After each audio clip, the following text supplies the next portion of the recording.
मेरे प्यारे दोस्तों, कैसे हैं आप सभी। आशा करते हैं आप सभी बहुत अच्छे होंगे। एग्जाम की तैयारी बहुत ही अच्छे तरीके से, जबरदस्त तरीके से कर रहे होंगे। दोस्तों, आज हम लोग करने वाले हैं आप लोगों का पद खंड का चैप्टर जो 5 है, उसको आज हम लोग करने वाले हैं। और इसका चैप्टर का नाम क्या है? कबीर के पद। चैप्टर का नाम है कबीर के पद। ठीक है। और इस चैप्टर से जो भी आपके VVI ऑब्जेक्टिव क्वेश्चन बनते होंगे, सारा क्वेश्चन को आज इस वीडियो में हम लोग क्लियर करने वाले हैं। तो वीडियो को शुरू से अंत तक देखिएगा और स्टार्ट करने से पहले वीडियो को शेयर जरूर कर दीजिएगा। ठीक है। तो चलिए हम स्टार्ट करते हैं। और क्वेश्चन आप लोग यहाँ से देख सकते हैं, लेकिन क्वेश्चन स्टार्ट करने से पहले हम आपको कुछ कंसेप्ट बताने वाले हैं जिसको आप लोग अच्छे तरीके से दिमाग में एडजस्ट कर लीजिएगा। ठीक है। कहाँ पे बताए बोलिए, बताइए तो। चलिए यहाँ पे बताते हैं। चैप्टर का नाम आपका है कबीर के पद। ठीक है। कबीर के पद है कि का पद, क्या है? कबीर के पद, ये आपका चैप्टर है। ठीक है। ये आपका चैप्टर है, शीर्षक है। और ये आपका पद खंड का 5वां चैप्टर है। मैंने आप लोगों को जो आपका हिंदी नन हिंदी है, उसको मैंने पद और गद 2 पार्ट में मैंने डिवाइड किया था, जिसमें मैंने आप लोगों को गद खंड का पूरा जितना भी इसमें शीर्षक आते हैं, सारे शीर्षक यानी सारे चैप्टर को कंप्लीट कर दिए। आप लोग देख लीजिएगा। और अभी आप लोगों का जो है वो पद खंड शुरू हो चुका है, जिसमें हम लोग 4 चैप्टर तक कंप्लीट कर लिए। ये 5वां आपका चैप्टर है। ठीक है। ये 5वां चैप्टर है, याद रखिएगा। और इसका नाम है कबीर के पद। इसके लेखक के बारे में आपको पूछा जाएगा। ठीक है। इसके लेखक, तो लेखक याद रखिएगा, इसके लेखक कौन है? कबीर। आप लोग इस तरीके से भी याद रख सकते हैं, जैसे कि देखिए यहाँ पे कबीर है ना, कबीर के पद यानी इसके लेखक कबीर है। जिसका पद होगा उसका लेखक कौन होगा? वही होगा। मेरा, जैसे कुछ भी हो, मेरा पेन, जैसे मान लीजिए कुछ लिखा हुआ है, शीर्षक लिखा हुआ है मेरा पेन। ठीक है। मतलब मेरा नाम, जैसे कि अब नाम में सीता ले लेते हैं। ठीक है। सीता का पेन, मान लीजिए ये आपका शीर्षक है। सीता का कलम होता है ना, कलम। ठीक है। तो अब बोलेंगे इसका लेखक कौन है? जिसका लेखक सीता होगा। ठीक है। सिंपल है। जैसे बिहारी के 2 है तो उसका लेखक बिहारी। इस तरीके से भी याद रख सकते हैं आप लोग। तो यहाँ पे देख सकते हैं कबीर के पद, इसके लेखक कबीर। ठीक है। उसके बाद पूछा जाएगा ये जो कबीर है किस काल के कबीर है, तो याद रखिएगा। ठीक है। ये जो कबीर है ये आपके भक्ति काल के कवि है। भक्ति काल के। ठीक है। भक्ति काल के कवि है। उसके बाद पूछा जाएगा किस धारा के कवि है, तो याद रखिएगा ये निर्गुण भक्ति धारा के कवि है।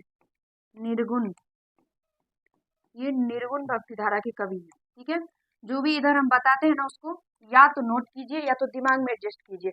ये आपको याद रखने हैं, जो हम इधर बताते हैं, आपको हर एक चैप्टर में बताते हैं, उसको जरूरी याद रखने हैं आपको।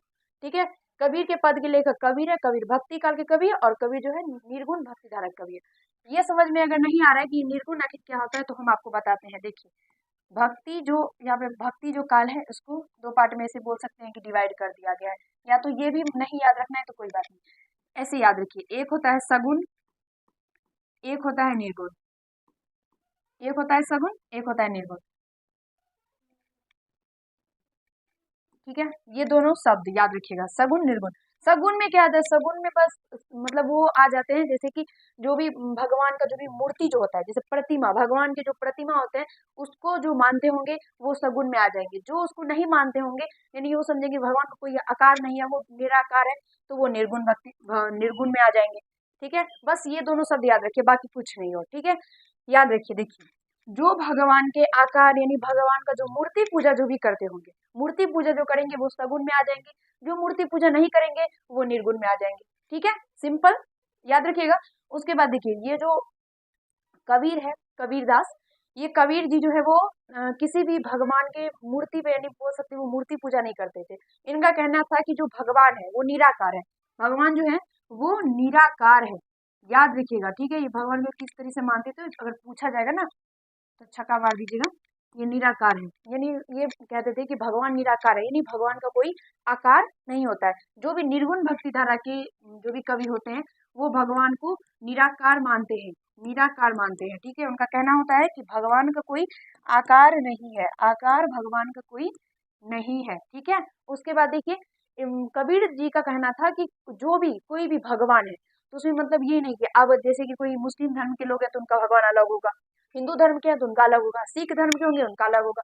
इस तरीके से वो नहीं मानते थे। वो सब मतलब जो भी धर्म है सबका एकता के बारे में बात करते थे। बेसिकली याद रखिएगा कि कबीर दास जो है वो हिंदू मुस्लिम एकता के बारे में बात करते थे। ठीक है। सिंपल चीज है। बाकी याद रखिएगा, निर्गुण भक्ति धारा के कवि थे। सगुण निर्गुण समझ में आई क्या होगा? आशा करते हैं आप लोग अच्छे तरीके से समझ ही गए होंगे। ठीक है। अब चलिए हम आपको आगे बताते हैं। इतना चीज़ तो समझ में आ गया। एक चीज़ अगर और हम ये आपका बिल्कुल अलग पूछा जाएगा, मतलब ये नहीं पूछा जाएगा, हम बता देते हैं। ये जो कबीर जी है, कबीर जी जो है वो काशी के रहने वाले हैं, काशी के, ठीक है। काशी में ही इनका जन्म हुआ, जो कि वर्तमान में अगर बात करेंगे, वर्तमान में तो ये वाराणसी है, ठीक है। वर्तमान में याद रखिएगा वाराणसी, वाराणसी जो कि यूपी में पड़ता है, यूपी में, उत्तर प्रदेश, उत्तर प्रदेश, ठीक है। कुछ कंसेप्ट आपको याद रखने हैं। अगर मान लीजिए कि पूछ दे, मान ले लीजिए कि अगर पूछ दे तो मार दीजिएगा, अगर नहीं पूछा जाएगा तो कोई बात नहीं। अगर आपको कोई नॉलेज, अगर मतलब कुछ पता है आपको, कुछ नॉलेज आपको एक्स्ट्रा हो ही जाता तो वो कुछ खराब नहीं, क्योंकि आगे कबीर के बारे में इससे भी ज्यादा डिटेल में पढ़ना पड़ेगा, तो कोई दिक्कत वाली बात नहीं। आप बोल दीजिए। यहाँ पे उत्तर प्रदेश याद रखिएगा, उत्तर प्रदेश में इनका जन्म हुआ है, ठीक है। और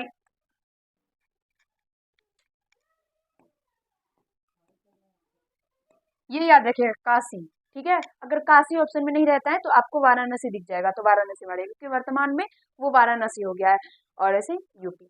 बाकी इतना चीज ठीक है, इससे ज्यादा हम आपको क्या ही बताएं। कबीर भक्ति धारा, भक्ति काल के कवि है, निर्गुण भक्ति धारा के कवि है ये। और ये भगवान को मतलब ये बोलते थे कि भगवान जो है उनका कोई आकार नहीं है, वो निराकार है। और एक चीज और याद रखिएगा, ये जो कबीर है वो हिंदू मुस्लिम एकता के बारे में बात करते थे, हिंदू हिंदू मुस्लिम एकता के बारे में ये बात करते थे। कभी भी किसी भी धर्म को स्पेशली, मतलब अगर पूछा जाएगा ना कि कबीर किस धर्म के थे, तो वो नहीं बताया जा सकता है, क्योंकि ये किसी भी धर्म को नहीं मानते थे, ये किसी भी धर्म को नहीं मानते थे, ये बिल्कुल सब धर्म के प्रति इनका समान निष्ठा था। बस ये बोलते थे कि हाँ भगवान है, लेकिन जैसे कि आपको हम, जैसे भोला बाबा का इस तरीके से शिवलिंग बना होता है, तो मतलब अरे नहीं, ऐसा नहीं बनाना चाहिए, छोड़ देते हैं। जैसे शिवलिंग होता है, शिवलिंग का पूजा करते हैं, बजरंगबली का इस तरीके से होता है, तो वो सब ये कुछ नहीं मानते, तो बोलते नहीं भगवान कोई आकार हो ही नहीं सकता, भगवान का कोई आकार नहीं है, वो निराकार है, ठीक है। ये इनका मानना था, ठीक है। और बाकी सब अलग अलग तरह से मानते हैं, इसमें कोई दिक्कत नहीं है। चलिए अब हम क्वेश्चन की तरफ चलते हैं। बाकी का जो भी क्वेश्चन होगा ना सब क्लियर कर देंगे आज, कोई दिक्कत वाली बात नहीं है। पहला क्वेश्चन देखिए यहाँ से और पढ़िए। कबीर के पद पढ़ रहे हैं, इसके लेकर कबीर है, ठीक है, याद रखिएगा। और इससे ज्यादा क्या याद रखिएगा, यहाँ पे देखिए क्वेश्चन आपका है, जिस भक्ति धारा में ईश्वर को निराकार स्वरूप की आराधना की जाती है उसे क्या कहते हैं, उसे क्या कहते हैं, उसे कहते हैं निर्गुण भक्ति धारा। अभी मैंने कहा ना आप लोगों को कि जिसमें भी भगवान का निराकार स्वरूप, मतलब जिसमें आकार भगवान का नहीं बताया जाए, यहाँ पे आकार है, मतलब निराकार, मतलब उसको हम दिल में उसका कुछ सोच करके उसका हम प्रार्थना कर रहे हैं, उसको ध्यान कर रहे हैं, तो इस टाइप का जो होगा तो वो निर्गुण भक्ति धारा हो जाएगा। और सगुण के बारे में बताया दिया मैंने आप लोगों को, ठीक है। और देखिए एक चीज, ये कृष्ण भक्ति धारा का मतलब हुआ कि कृष्ण का पूजा करना, राम भक्ति धारा का मतलब राम का पूजा करना, इससे ज्यादा और कुछ नहीं है, ठीक है। चलिए अब नेक्स्ट क्वेश्चन, सेकेंड आपका क्वेश्चन है, ना मैं देवल ना मैं मैजिद ना का वो कैलाश में, इस पंक्ति यहाँ पे क्या कहा गया है कि ये पंक्ति कहाँ से लिया गया है, सीधा मार दीजिएगा। अच्छा फिर से पढ़ते हैं, ना मैं देवल ना मैं मैजिद ना काबे कैलाश में, इस पंक्ति में मैं किसके लिए अच्छा ये ईश्वर के लिए प्रयुक्त हुआ है, ये ईश्वर के लिए प्रयुक्त हुआ है, यानी ईश्वर खुद के लिए कह रहे हैं कि हम जो है ना ही तो किसी देवल यानी क्या मतलब मंदिर समझ लीजिए, ना ही तो हम किसी मंदिर में है, ना ही तो हम किसी मस्जिद में है, ना ही हम कोई कैलाश का वो कैलाश में है, हम जो है आपके पास है, हम आपके दिल में है, ठीक है। ये कौन कह रहे हैं, भगवान कह रहे हैं, तो बी मारिएगा, करेक्ट आंसर है। ये देखिए पूछा गया,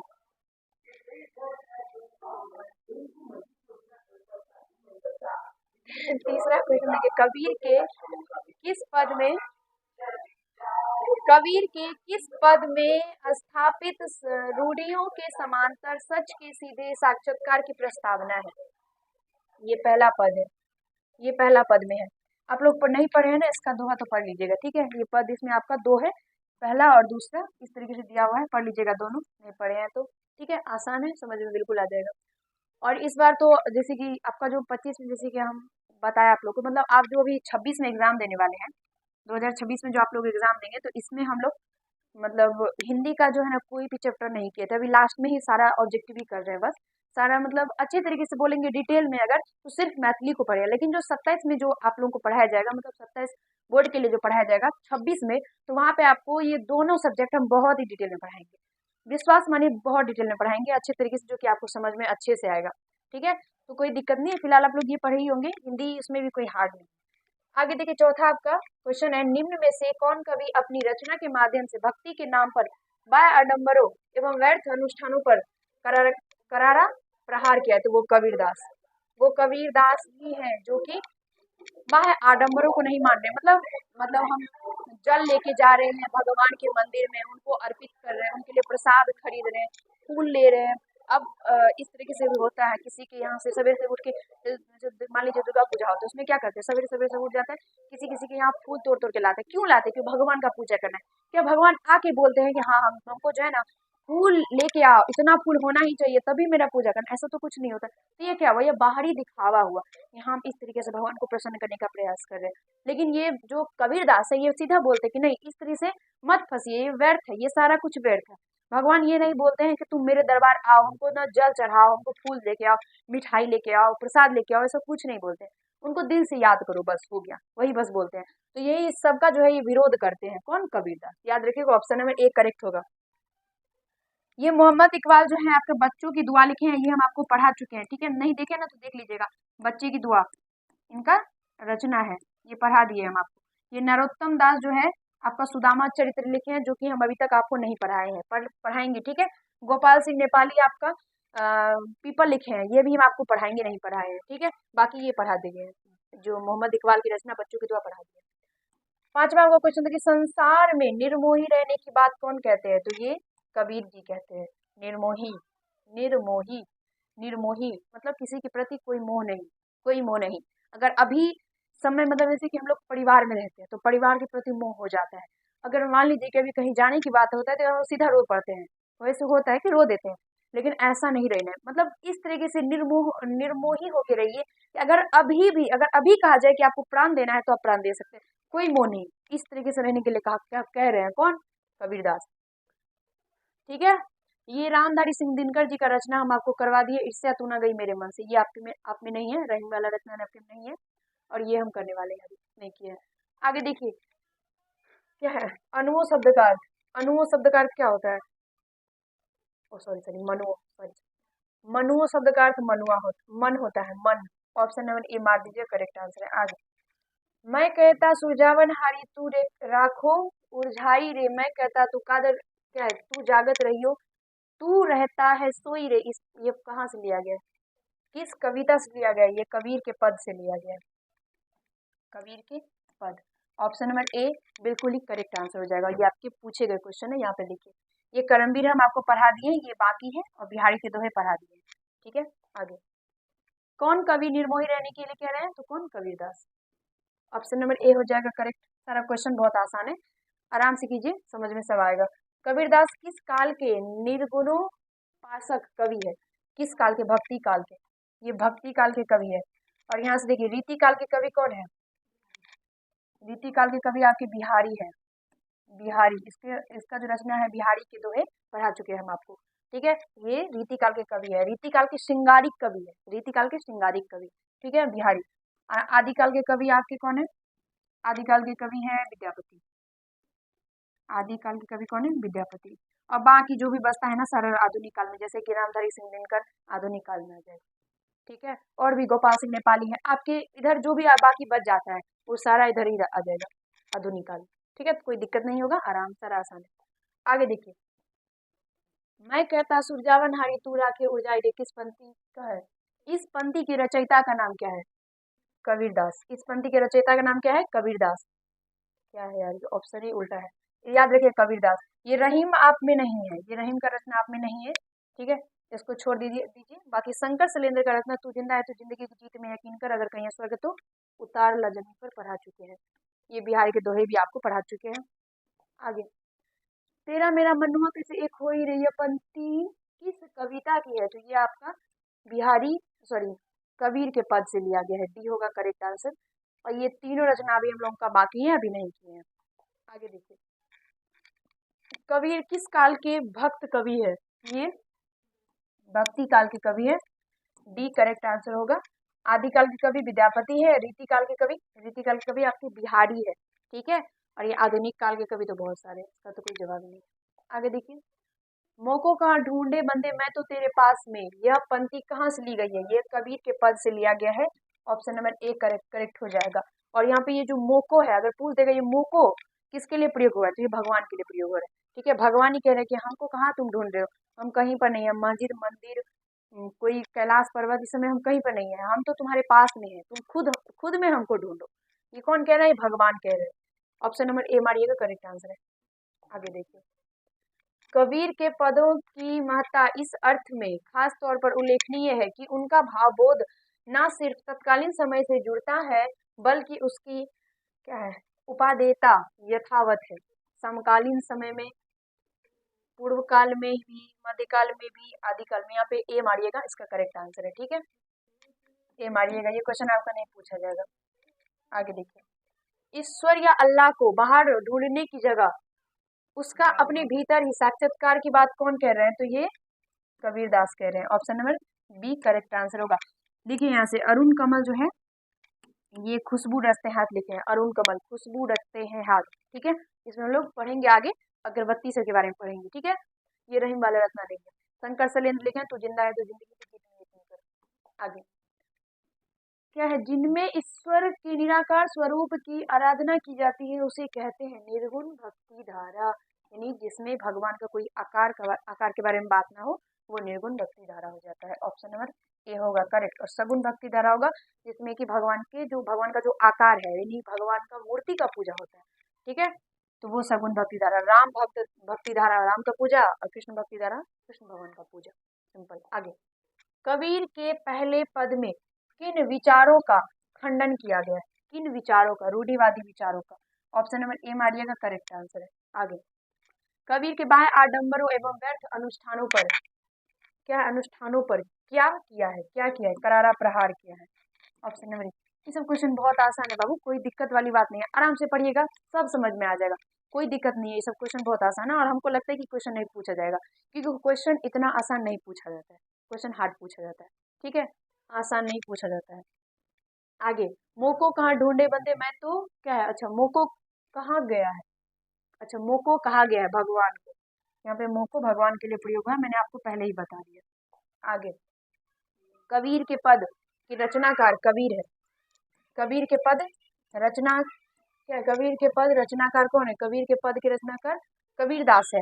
अरुण कमल जी, देखिए अब हम आपको बताते हैं सारे लेखक के बारे में। अरुण कमल जी क्या लिखे हैं? अरुण कमल लिखे हैं खुशबू रचते हैं हाथ।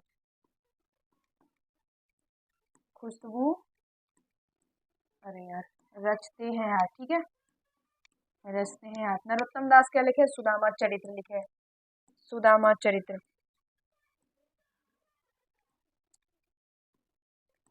सुदामा चरित्र। ठीक है, और याद रखिएगा ये जो सुदामा चरित्र का रचना जो है, ये सुदामा चरित्र जो लिखा हुआ है, मतलब नरोत्तम दास का जो रचना है सुदामा चरित्र, ये आपका ब्रज भाषा में लिखा हुआ है। ठीक है, ये शंकर शैलेंद्र क्या लिखे हैं? तू जिंदा है तो जिंदगी की जीत में यकीन कर, अगर कहीं स्वर्ग तो उतार ला जमीन पर। ठीक है, बाकी समझ लीजिएगा, खुद समझदार है आप लोग। आगे देखिए, कबीर ने कागज की लेखी की जगह किसकी प्रतिष्ठा की है? किसकी? आखिर देखिए, मतलब जो कागज पे लिखा हुआ है, समझाते हैं हम आपको, जो कागज पे लिखा हुआ है उस पर विश्वास मत कीजिए, जो आप अपने आंख से देखते हैं उस पर विश्वास कीजिए। अब ये नहीं कि आपके जो पापा, आपकी जो मम्मी है, आपका जो भाई है, आपकी जो बहन है, वो अगर कुछ देख के आती है तो वो बताती है, उस पर भी भरोसा मत कीजिए। जो आप खुद देख रहे हैं अपने आंख से, उस पर भरोसा कीजिए। ठीक है, और कुछ लिखा हुआ है कहीं पर, कुछ हम देख रहे हैं, कहीं से सुने हैं, तो उस तरीके से विश्वास नहीं करना है। ठीक है, ये कौन कह रहे हैं? ये भगवान, सॉरी, ये कबीर कह रहे हैं। ये बीमारी का करेक्ट आंसर है। आगे, मैं कहता हूँ आँखी ने देखी, तू कहता कादर की लेखी, पंक्ति उद्धृत है, ये कबीर के पद से लिया गया है। ऑप्शन नंबर ए बिल्कुल ही करेक्ट आंसर है। यहाँ पे पीपल कौन लिखे हैं? पीपल लिखे हैं, और पीपल लिखे हैं आपके गोपाल सिंह नेपाली, ये गोपाल सिंह नेपाली लिखे हैं। ठीक है, ये गोपाल सिंह नेपाली लिखे हैं। ये करम भी लिखे हैं अयोध्या सिंह उपाध्याय हरिओद, ये बता चुके हैं हम आपको। और बिहारी के दोहे, ये तो बिहारी लिखे हम आपको बता चुके हैं। आगे, कादर का अर्थ, कादर या तो कागज या तो कलम, बताइए कादर का मतलब क्या होगा? कादर का मतलब क्या होगा? कागज होगा या कलम होगा। ठीक है, तो यहाँ पे कलम मिटा देते हैं, कागज इसका राइट आंसर हो जाएगा, क्योंकि लिखा कहाँ पे रहता है? कलम पे लिखा रहता है, कलम से लिखा जाता है, कलम पे लिखा नहीं रहता है। लिखा किस पे रहता है? कागज पे। ऑप्शन नंबर डी मारिएगा, करेक्ट आंसर है। आगे, भक्ति काल के कवि कौन है? कबीरदास। भक्ति काल के कवि कबीरदास, ऑप्शन नंबर डी। ये जो है अरुण कमल, गोपाल सिंह नेपाली, ये दोनों हो जाएंगे आपका आधुनिक आधुनिक काल के कवि। और बिहारी तो आपको पता है ये रीति काल के कवि है। आगे, मोको का अर्थ, मोको मोको मोको मतलब इसका, मुझको, तुम्हारा। तो यहाँ पे इस सबको मिटा देते हैं, इसका राइट आंसर मुझको हो जाएगा। मोको मतलब मुझको कहाँ ढूंढो, मतलब मोको कहाँ ढूंढो बंदो, मतलब मुझको कहाँ ढूंढ रहे हो। ऑप्शन नंबर सी मारिएगा, बिल्कुल ही करेक्ट आंसर है। आगे, कबीरदास किस धारा के कवि है? तो ये आपका निर्गुण भक्ति धारा के कवि है। ऑप्शन नंबर बी होगा करेक्ट आंसर। आगे, आगे नहीं है, खत्म। हाँ तो दोस्तों, मित्रों, भाइयों एवं बहनों, आप सभी का खत्म हो गया चैप्टर। आसान से चैप्टर था, बहुत कम था। देखिए 27 ही मात्र इसमें ऑब्जेक्टिव जो आपके भी आए थे वो मैंने आपको क्लियर कर दिए। आशा करते हैं आप सभी समझ भी गए होंगे, सारे क्वेश्चनों का आंसर भली भांति अच्छे तरीके से कर भी लिए होंगे और अच्छे तरीके से सारे क्वेश्चन आपके दिमाग में एडजस्ट भी हो गए होंगे। कोई हार्ड क्वेश्चन है नहीं, सिंपल चीज़ है जो आप थोड़ा मैंने आपको पहले बताया था। देखिए यहाँ पर जो हम आपको बताए थे बस उसको ही याद रखिएगा, तो आपका इससे आने वाला हमको जो लगता है कि आपको शायद सारे बन जाएंगे ऑब्जेक्टिव। कहाँ गया यार, मिलेगा। यहाँ पे देखिए, इसमें हम आपको जो भी बताए थे बस ये याद रखिएगा, और कुछ नहीं याद रखिएगा ना तो फिर भी ये चैप्टर से जो भी आपके ऑब्जेक्टिव आएंगे बन जाएंगे, कोई दिक्कत नहीं होगा। ये सिंपल सी चीज़ है, स्क्रीनशॉट लेना चाहते तो ले सकते हैं, और नहीं तो सारे को कॉपी पे अगर एक बार लिख लेंगे ना, कोई दिक्कत वाली बात नहीं है। और कितना कम चीज़ है जिसका जवाब है, इसमें क्या ही मेहनत होगा। चलिए मिलते हैं अगले वीडियो में। आप सभी स्वस्थ रहिएगा, व्यस्त रहिएगा, एग्जाम की तैयारी जबरदस्त तरीके से कीजिएगा और अच्छा से अच्छा रिजल्ट लाइएगा एग्जाम में, ठीक है। बहुत कम समय है, बहुत ही कम समय है, तो अच्छे से पढ़िए, बस बस पढ़ते रहिए। धन्यवाद।